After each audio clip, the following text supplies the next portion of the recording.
Assalamualaikum warahmatullahi wabarakatuh. Perkenalkan, nama saya Fadli Irfanuddin, NIM A24190193 dari Departemen Agronomi dan Hortikultura Fakultas Pertanian Institut Pertanian Bogor. Oke, kali ini saya akan membuat video berbincang-bincang dengan seorang praktisi di bidang pertanian yang ada di Kabupaten Kuningan. Langsung saja bagaimana videonya. Oke teman-teman, saat ini saya sedang bersama Bapak Tio, beliau adalah praktisi di bidang pertanian yang ada di Kabupaten Kuningan. Oke Pak, saya Fadli ingin bertanya sedikit tentang pertanian. Nah Pak, permasalahan pertanian yang ada di Indonesia dan di daerah kita itu di Kabupaten Kuningan itu seperti apa sih Pak ya, saat ini tuh? Ya. Memang kalau kita bicara tentang permasalahan di pertanian itu banyak ya. Dari hulu sampai hilir banyak sekali permasalahan di bidang pertanian. Tapi yang mendasar, paling mendasar menurut saya itu ada dua hal. Yang pertama persoalan tanah, yang kedua persoalan benih. Bolehlah ditambah lagi yang ketiga ini persoalan pasar. Nah, yang saya maksud persoalan tanah di sini adalah tanah sudah kehilangan kemampuan reaktornya. Jadi yang dimaksud dengan kemampuan bioreaktor tanah itu adalah kemampuan tanah dalam memproduksi hara bagi tanaman. Tanah pertanian kita mayoritas sudah tidak lagi memiliki kemampuan itu.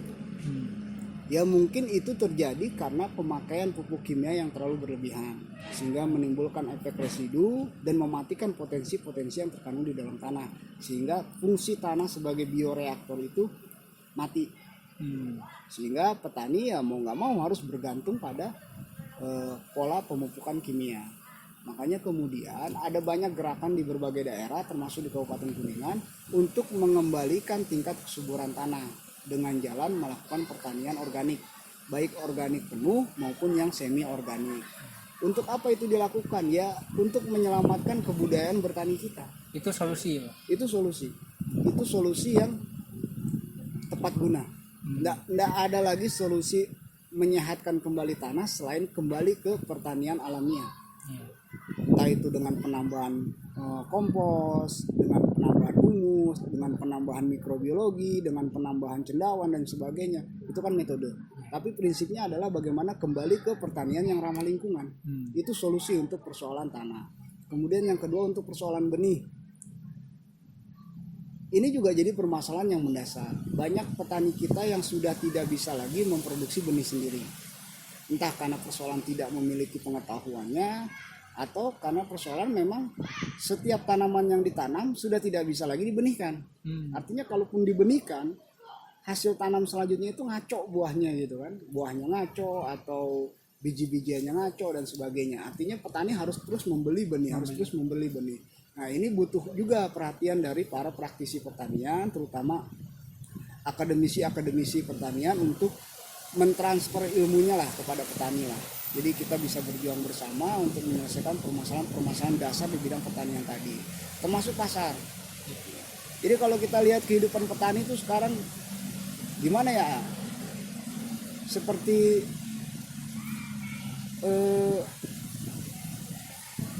hidup segan mati tak mau lah gitu kan. Tidak bertani tidak bisa makan.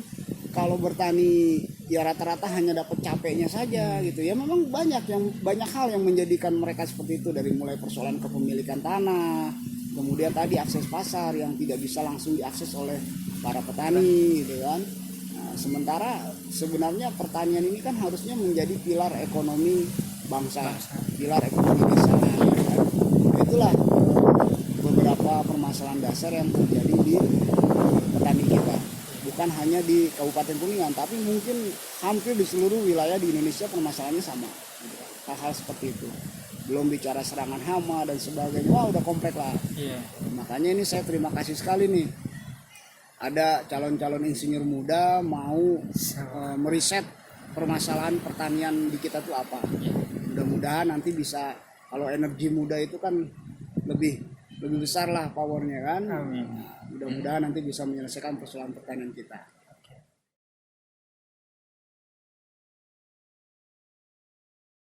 Harapan saya yang pertama, semakin banyak akademisi-akademisi yang memahami persoalan pertanian untuk terjun ke desa-desa ya. Terjun ke desa-desa berjuang bersama para petani untuk menyelesaikan permasalahan-permasalahan di lapangan. Kenapa saya berharap demikian?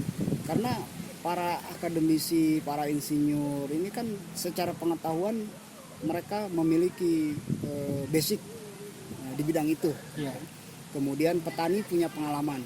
Artinya kalau dari sisi pengetahuan digabung dengan pengalaman yang dimiliki oleh petani, ini saya harapkan bisa mempercepat proses pembangunan pertanian di Indonesia, khususnya di desa-desa.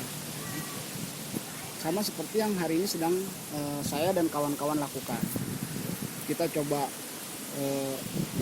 bergaul ke dalam, terus menggali permasalahan di bidang pertanian, kemudian coba mengkajinya, kemudian merumuskan solusinya. Ya, kami pikir solusi untuk permasalahan pertanian kita itu tadi, untuk persoalan tanah kita harus kembali ke pertanian yang ramah lingkungan. Iya.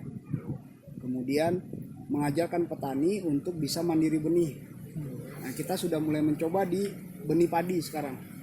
Jadi kita tanam padi dengan beberapa metode, kemudian yang paling bagus nanti kita sortir, itu akan kita jadikan sebagai benih untuk tanam selanjutnya.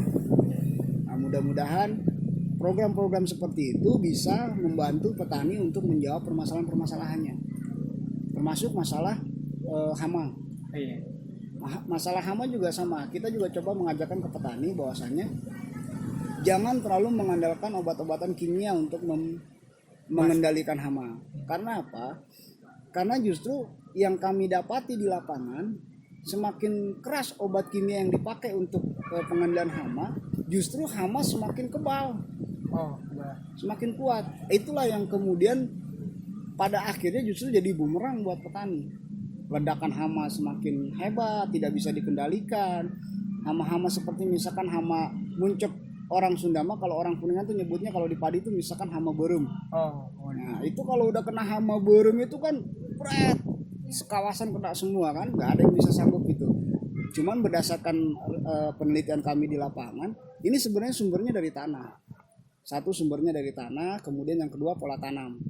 Pola tanam yang terlalu rapat, kemudian tanam padi yang tidak seragam, panen yang tidak seragam, itu pun berpotensi untuk mendatangkan hama. Nah, makanya dari riset-riset seperti itulah kemudian kita coba mengatasi permasalahan-permasalahan yang ada di pertanian kita. Nah, saya pikir kalau itu didukung oleh kelompok-kelompok akademis, didukung oleh insinyur-insinyur pertanian yang memang memahami persoalan ini, itu akan lebih cepat. Ditambah lagi kalau mendapat support dari pemerintah. Kadang-kadang ini kan kita jalan ini kan pemerintah ini nggak tahu gitu kan. Peran pemerintah ke petani langsung itu gimana, Pak? Ya kalau menurut petani sih kadang ada kadang tidak gitu kan.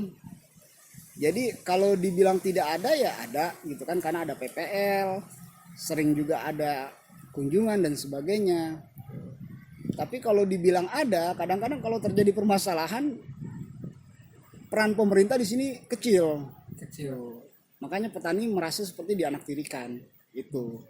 Jadi ada peran pemerintah, ada, nggak mungkin tidak ada gitu kan. Tapi belum maksimal sesuai yang diharapkan petani gitu. Jadi kedepannya ya kami berharap pemerintah juga semakin membumi untuk mengurusi persoalan petani. Karena mengurusi persoalan petani itu tidak cukup sebulan 2 bulan, tidak cukup setahun 2 tahun, harus bergaul dekat dengan petani. Harus bergaul dekat dengan petani, memahami karakter mereka, mengerti cara kerja mereka, kemudian memahami permasalahan-permasalahan yang mereka hadapi. Baru setelah itu kita pahami semua, itu kita rasakan, itu kita jiwai, ya kita baru bisa menuntun petani untuk menjawab permasalahan-permasalahannya. Terakhir Pak, kan kita tahulah petani-petani sekarang tuh umurnya di atas, banyaknya di atas 40 ke atas lah. Nah, menurut Bapak untuk menarik minat generasi muda untuk terjun ke pertanian itu bagaimana, Pak? Tadi yang pertama, pemerintah, ini tetap harus dilakukan oleh pemerintah. Yang pertama, bagaimana pemerintah mampu mengedukasi anak-anak muda tentang peluang-peluang dalam dunia pertanian. kalau pemerintah mampu mengedukasi anak-anak muda tentang persoalan pertanian, peluang-peluang ekonomi dalam pertanian, peluang-peluang bisnis dalam pertanian, kemudian mampu juga pemerintah memperbaiki kehidupan petani, baik secara ekonomi maupun secara sosial, itu mampu diperbaiki oleh pemerintah, saya pikir itu bisa menarik anak-anak muda untuk bertani. Kemudian yang paling penting lagi sebenarnya, ya mohon maaf ya, Apadi kuliah di IPB. IPB harus menjadi duta pertanian anak muda Indonesia. Kalau itu bisa dilakukan oleh IPB, kemudian disupport oleh pemerintah, saya yakin nanti akan banyak anak-anak muda yang merasa gaul ketika bertani. Kan? Ini kan anak-anak muda tidak mau bertani itu kan karena dia melihat petani itu guys kolot, kotor, hasilnya kan. Jadi anak muda tuh akhirnya merasa, ya mun saya jadi petani saya mau bisa benghar gitu, muncak orang Sunda mah gitu kan. Kalau saya bertani saya nggak akan bisa kaya, kemudian saya akan dipandang rendah oleh orang lain gitu kan. Makanya tadi saya katakan pemerintah harus bisa memperbaiki kehidupan petani dari sisi ekonomi dan sisi sosialnya. Kalau itu bisa diperbaiki oleh pemerintah, kemudian teman-teman IPB menjadi duta petani pemuda, saya yakin anak-anak muda akan semangat untuk bertani. Pak, terima kasih atas waktunya. Mohon maaf mengganggu. Mungkin sekian dari saya. Terima kasih banyak. Untuk teman-teman, itulah bincang-bincang saya dengan Bapak Tio selaku praktisi di bidang pertanian di Kabupaten Kuningan. Terima kasih. Hidup pertanian Indonesia. Wabillahi taufiq wal hidayah. Wassalamualaikum warahmatullahi wabarakatuh. Waalaikumsalam warahmatullahi wabarakatuh.